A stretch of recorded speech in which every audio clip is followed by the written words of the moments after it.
Welcome back, guys. Today I'm gonna show you how to find and install a game called eFootball 2024.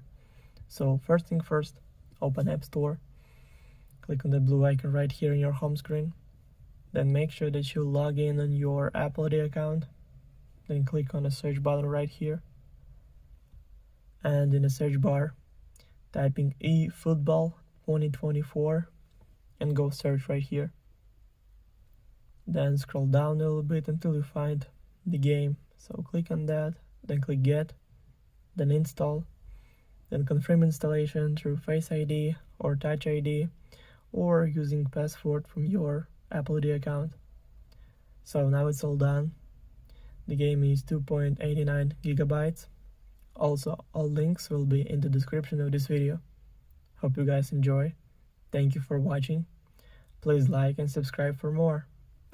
Bye.